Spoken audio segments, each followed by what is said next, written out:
Masih di Metro News, pemirsa, kami masih membahas mengenai persiapan pemberangkatan calon haji di Jawa Tengah. Nah, saya akan ke Pak Mustain. Tadi menyebutkan sejumlah perbedaan persyaratan keberangkatan calon haji pada masa pandemi. Salah satunya adalah batasan usia. Kemudian bagi yang tidak dapat berangkat karena ada batasan usia ini bagaimana? Apakah menggunakan sistem refund atau nantinya akan diberikan kepada ahli warisnya, Pak?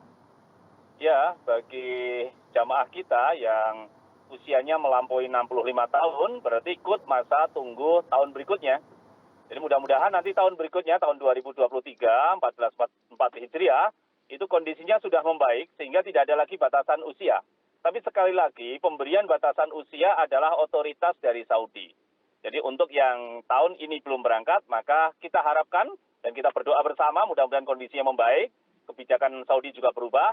Insya Allah akan kita berangkatkan untuk tahun depan, tahun 2023. Oke, berarti mengikuti kebijakan dari Arab Saudi begitu ya. Nah, kalau kita bicara soal daftar tunggu tadi Pak, ada yang hingga 30 tahun. Apakah ada kemungkinan mereka akan diberangkatkan lebih cepat? Kemudian bagaimana dengan yang mendaftar pada tahun ini? Ya, jadi kalau keberangkatan itu sangat dipengaruhi kuota ya. Kuota itu tentunya yang ditentukan oleh Saudi. Jadi bagaimana mereka diberangkatkan tentu sangat terpengaruh dari kuota yang diberikan oleh Saudi. Selama ini, jadi sebelum pandemi, kuota kita secara rata-rata adalah 1.000 muslim satu. Jadi 1.000 muslim dari semua negara itu punya jatah mengirimkan satu orang. Nah yang sekarang ini ada karena pandemi, ketentuan itu kemudian disimpangi. Kita juga berharap melihat apa yang dilakukan oleh Saudi sekarang ini dengan melakukan berbagai renovasi, perluasan wilayah ibadah, itu memungkinkan Saudi nanti juga akan menambah daya tampung yang bukan saja di seputar Makkah, tapi juga kita harapkan nanti juga di kawasan Armina, Arafah, Musdalifah, dan Mina. Kalau ini terjadi, maka ada kemungkinan kuota itu nanti ditambah. Dan kalau kuota nanti ditambah, maka antrian ini bisa menjadi lebih cepat. Jadi posisinya seperti itu, Mbak Ulfi dan pemirsa. Berarti antrian ini mengikuti kuota dari Arab Saudi, begitu ya. Baik, kemudian kita ke Pak Sarip. Pak Sarip, apa saja yang harus diperhatikan oleh jemaah calon haji atau kesiapan, baik sebelum mereka berangkat menuju ke asrama haji maupun ke Tanah Suci? Baik Mbak Pulpi, untuk yang dipersiapkan oleh calon jamaah haji ini baiknya yang sesuai dengan ketentuan dan standarisasi, jangan membawa barang yang memang sudah dilarang, yang sudah diarahkan oleh petugas kloter, dan yang paling penting ini menjaga kesehatan Mbak Pulpi. Rata-rata kan kadang calon jamaah haji ini sudah capek kegiatan sebelum berangkat. Mungkin tasakuran atau apa lah, mungkin itu perlu dijaga. Jadi kondisi tubuh dan keadaan tubuh bisa lebih sehat bugar saat nanti mulai berangkat dari embarkasi Donohudan ini. Oke, baik. Kemudian aturan mengenai pengantar bagaimana Pak pada masa pandemi seperti saat ini? Sudah kami arahkan untuk pengantar hanya sampai di kabupaten kotanya masing-masing saja. Jadi yang bertugas mengantar sampai embarkasi Donohudan adalah petugas dari daerah. Jadi kita anjurkan tidak ada pengantar yang sampai embarkasi Donohudan. Jadi semua cukup sampai di kabupaten kota masing-masing di mana jamaah itu dilepas oleh kepala daerah atau pejabat setempat. Gitu Mbak Ulfi. Oke, baik. Kemudian di asrama haji Donohudan sendiri kesiapannya jika dari skala 0 sampai 100 begitu Pak. Apakah sudah mencapai 100% mengingat sebentar lagi calon jemaah haji akan mulai masuk ke asrama?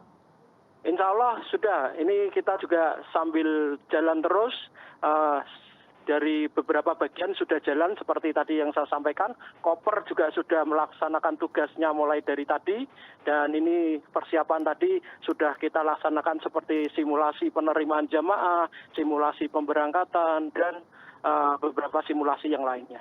Oke, berarti simulasi pun berarti dapat dikatakan sudah 100% begitu ya Pak ya? Oke, kita kembali ke Pak Mustain. Saat ini di sejumlah daerah ini sudah dilakukan manasik haji. Kemudian selain manasik, apa saja yang harus diperhatikan jemaah calon haji ketika mereka berada di Tanah Suci terkait dengan kebijakan pemerintah Arab Saudi hingga adaptasi para jemaah di sana, Pak? Ya, terima kasih. Jadi yang pertama, tentu jamaah perlu untuk terus berkonsolidasi ya dalam regu dan rombongannya masing-masing, termasuk juga dengan teman-teman kami para petugas di Kemenak Kabupaten Kota. Ini awal agar mereka bisa sejak awal para jamaah ini terkomunikasikan dengan baik. Kemudian yang kedua, karena ini masih masa pandemi, maka protokol kesehatan baik ketika di daerah, nanti di embarkasi maupun di tanah suci agar ditaati dengan baik. Kemudian karena cuaca di sana itu panas, maka banyak-banyak minum.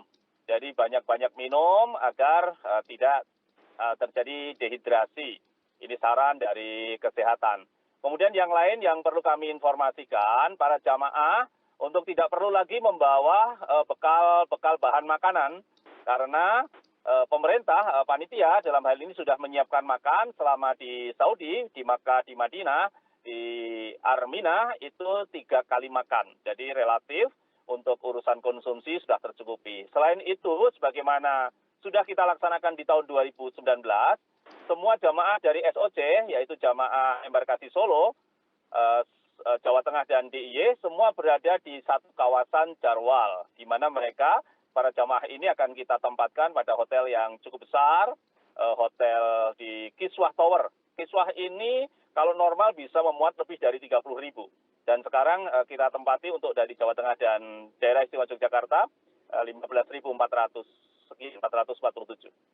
Oke, berarti tidak perlu mengkhawatirkan baik soal konsumsi, kemudian soal kuota hotel di sana, begitu ya Pak. Protokol kesehatan perlu ditepati, kemudian kesehatan juga harus dijaga baik sebelum berangkat maupun di saat berada di Tanah Suci, mengingat perbedaan cuaca yang cukup berbeda dengan kondisi di Indonesia, kemudian tidak perlu membawa bekal makanan karena sudah disediakan oleh pemerintah, dalam hal ini adalah panitia yang bertugas.